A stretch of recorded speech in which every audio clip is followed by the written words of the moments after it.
মাননীয় সদস্য প্রয়াত নেত্রী বেগম খালেদা জিয়ার নাম যখন আসেন গোটা সংসদ ঐক্যবদ্ধ হয়।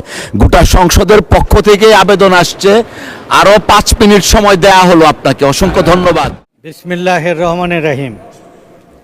মাননীয় স্পিকার, আপনাকে ধন্যবাদ। মহান জাতীয় সংসদের আজকের অধিবেশনে আমাকে কথা বলার সুযোগ করে দেওয়ার জন্যে পরম রবের প্রতি আমি শুকরিয়া আদায় করছি। আমি কৃতজ্ঞতা জ্ঞাপন করছি সংসদ নেতা, বিএনপি চেয়ারম্যান, বাংলাদেশের গণতন্ত্র এবং অধিকার আদায়ের আস্থার প্রতীক জননেতা তারেক রহমানকে, যিনি আমাকে এই সংসদে কথা বলার জন্য সুযোগ করে দিয়েছেন। পাশাপাশি কৃতজ্ঞতা জানাই পাবনার 5 আসনের জনগণের প্রতি, যাদের প্রতিনিধি হিসাবে আপনার এই সংসদে আমি কথা বলার সুযোগ পাচ্ছি। মাননীয় স্পিকার, আমি গভীর শ্রদ্ধার সাথে স্মরণ করছি মহান স্বাধীনতার ঘোষক রাষ্ট্রপতি জিয়াউর রহমানকে। স্মরণ করছি মুক্তিযুদ্ধ, ভাষা আন্দোলন, 90-এর গণ আন্দোলন, জুলাই গণ অভ্যুত্থানের বীর শহীদদের। বিশেষভাবে স্মরণ করছি শহীদ আবু সাইদ, ওয়াসিম, মুগ্ধ, শ্রমিক নেতা ফজলুর রহমান কাজলকে। পাশাপাশি স্মরণ করছি ইলিয়াস আলী, চৌধুরী আলম, নাখালপাড়ার সুমন সহ বিগত 17 বছরের লড়াই সংগ্রামে শহীদ ও গুম খুনের শিকার সকল বীর শহীদদের। তাদের প্রতি গভীর শ্রদ্ধা জ্ঞাপন করছি। মাননীয় স্পিকার, আজকের এই সংসদে দাঁড়িয়ে আমি গভীর শ্রদ্ধার সাথে স্মরণ করছি বাংলাদেশের ফ্যাসিবাদ বিরোধী গণতান্ত্রিক আন্দোলনের কণ্ঠস্বর, স্বাধীনতা, সার্বভৌমত্ব, গণতন্ত্রের প্রতীক আপসীন দেশনেত্রী বেগম খালেদা জিয়াকে। আমি সৌভাগ্যবান, তার সাথে তার বিশেষ সহকারী হিসাবে দীর্ঘদিন কাজ করার সুযোগ পেয়েছিলাম। খুব কাছে থেকে তাকে দেখেছি। জীবনভর দেশের স্বাধীনতা, সার্বভৌমত্ব, জনগণের অধিকারের জন্য অসীম বীরত্ব, সাহসের সাথে সংগ্রাম করেছেন। তিনি জেল, জুলুম, নির্যাতন হাসি মুখে বরণ করেছেন, কখনো মাথা নত করেনি।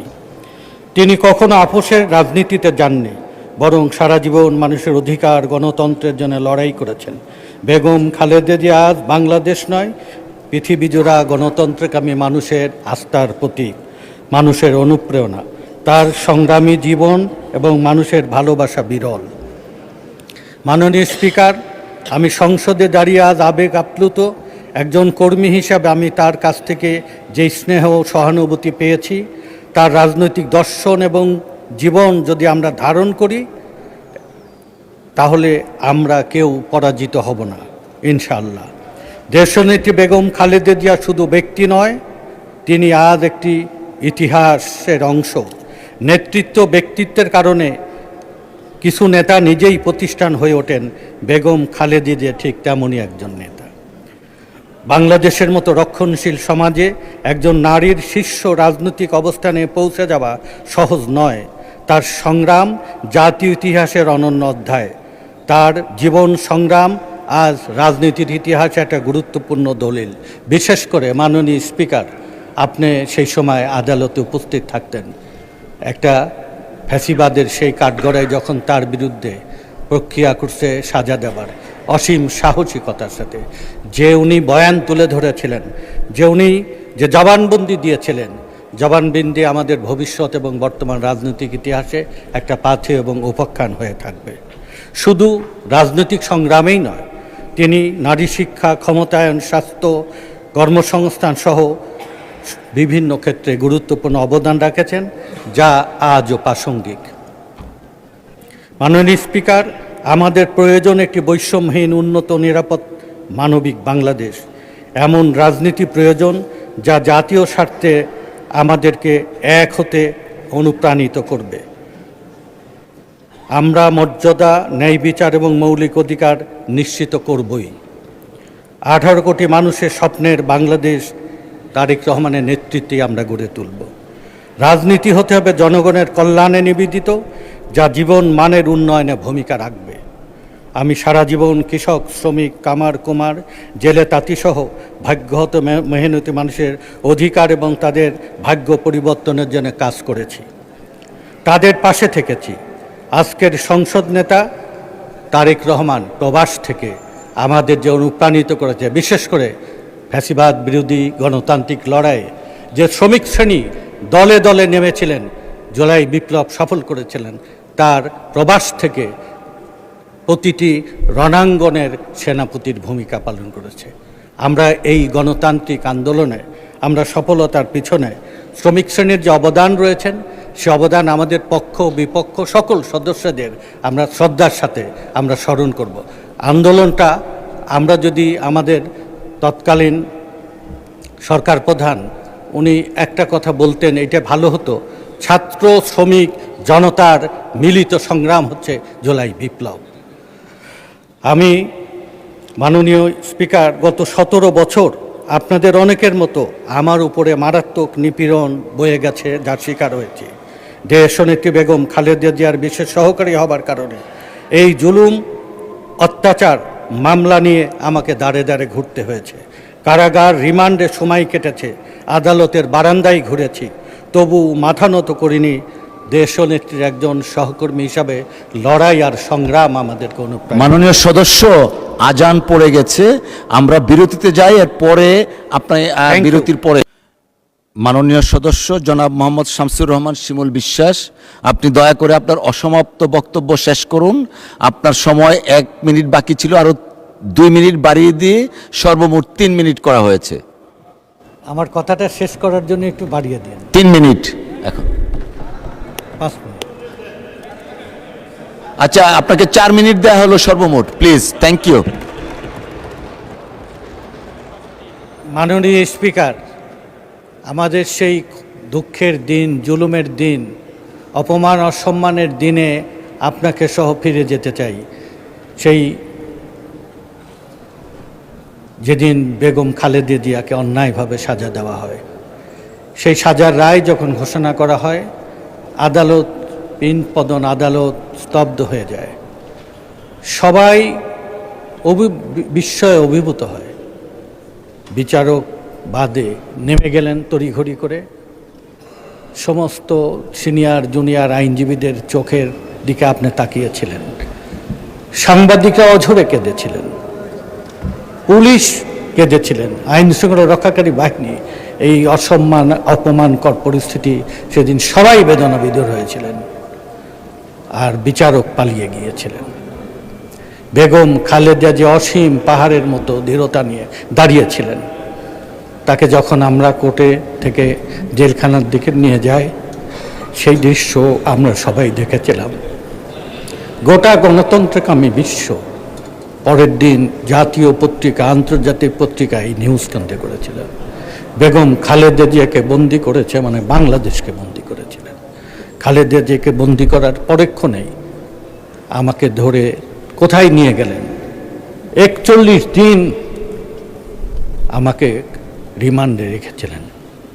এই ফ্যাসিবাদের এই সময়ে 3.5 বছর আমাকে কারাগারে সময় কেটেছে। শত জুলুম আর অত্যাচারেও আমরা অসীম দৃঢ়তা নিয়ে দেশ এবং মানুষের অধিকারের পক্ষে দাঁড়িয়েছিলাম, গণতন্ত্রের পক্ষে দাঁড়িয়েছিলেন। দেশের ভিতরে খালেদা জিয়া ছিলেন জাতীয় ঐক্যের প্রতীক। প্রবাসে থেকে তারেক রহমান রণাঙ্গনের লড়াইয়ের প্রতিটা সত্ত্বে নেতৃত্ব দিয়েছেন। আমি আবারও আপনার কাছে নিয়ে আসতে চাই, বাংলাদেশের এই চলমান রাজনৈতিক আন্দোলন, ছাত্র আন্দোলনকে যদি যৌক্তিক লক্ষ্যে নিয়ে যেতে হয়, উনি নির্দেশ দিলেন শ্রমিক শ্রেণী এবং গরিব মানুষকে যদি অকাতরে জীবন এবং সংগ্রামে যদি উদ্বুদ্ধ করতে না পারেন, তাহলে এই সংগ্রাম সফল হবে না। বাংলাদেশ বহুদিনের জন্য অবরুদ্ধ হবে ফ্যাসিবাদের কোয়ারে। আমরা দলে দলে শ্রমিক শ্রেণীকে উদ্বুদ্ধ করেছিলাম। শ্রমিক শ্রেণী অকাতরে জীবন দিয়েছিলেন। যে 2 সহস্রাধিক মানুষের জীবন দেওয়ার কথা বলা হয়, এর মধ্যে 70% বাংলাদেশের শ্রমিক শ্রেণী গরিব মানুষ। আমি একটা সরকারের স্ট্যাটিস্টিক্স আপনার কাছে তুলে ধরতে চাই মাননীয় স্পিকার। যে সরকারি গেজেট যেটা প্রকাশ করেছে, মৃত্যু পেশা অনুযায়ী শ্রমজীবী 284 জন, শিক্ষার্থী 269 জন, ক্ষুদ্র ব্যবসায়ী 120 জন, ছোট বেসরকারি চাকরিজীবী 108 জন, 29। 70-এর অধিক সংখ্যক এই গরিব মানুষ এই জীবন দিয়েছিলেন। আমাদের সব জীবন দেওয়ার লক্ষ্য ছিল একটা নিরাপদ বাংলাদেশ গঠন করা। দেশের ভিতরে খালেদা জিয়া আমাদের ঐক্যের প্রতীক ছিলেন।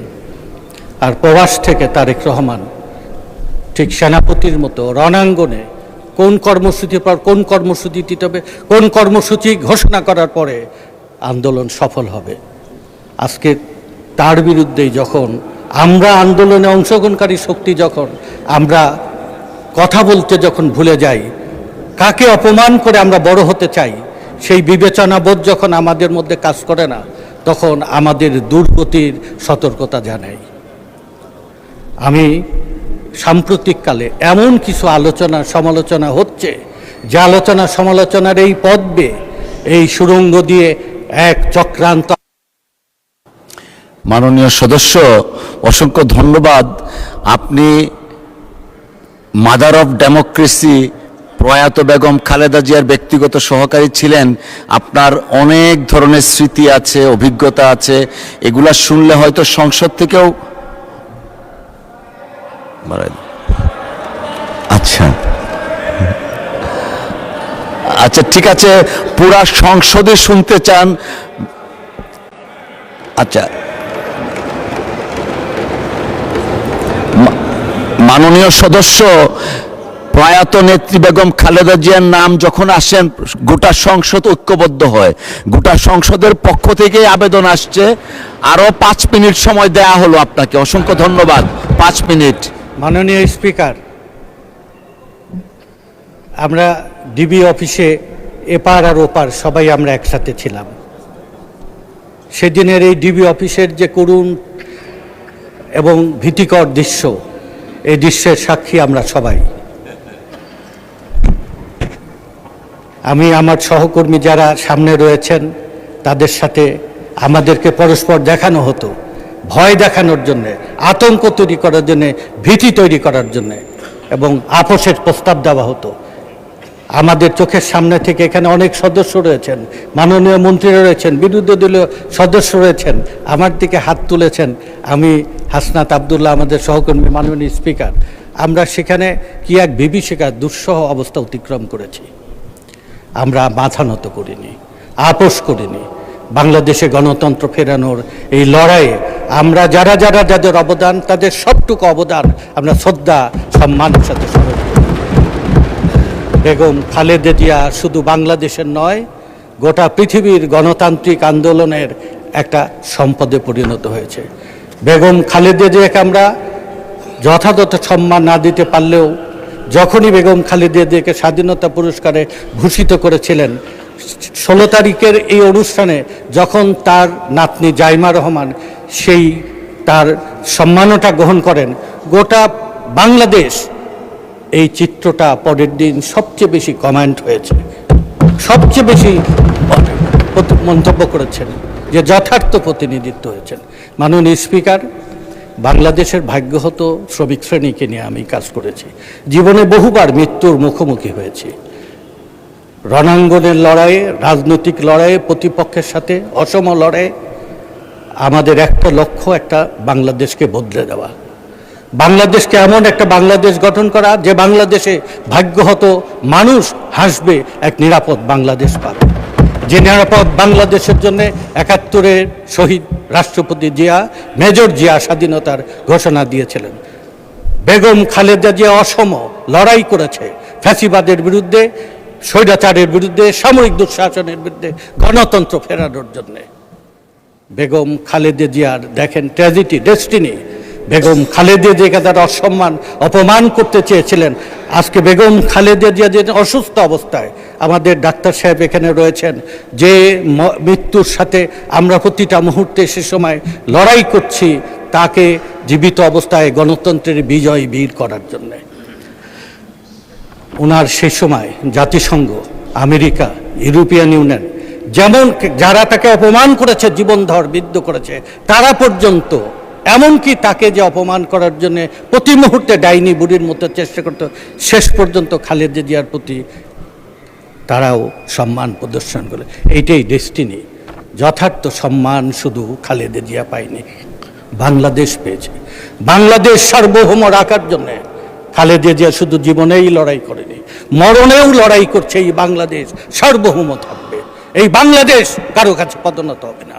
এই বাংলাদেশকে, বাংলাদেশের স্বাধীনতাকে কারো পক্ষেই পদোন্নত করা সম্ভব হবে না।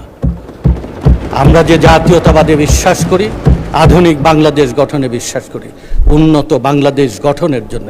আমরা বাংলাদেশ বদলে গেলে আমাদের অঞ্চল, নির্বাচনী এলাকা সব বদলে যাবে। এই অঞ্চল নির্বাচনী এলাকার পরেও আমি দুইটি বিষয় আপনার দৃষ্টি আকর্ষণ করব মাননীয় স্পিকার।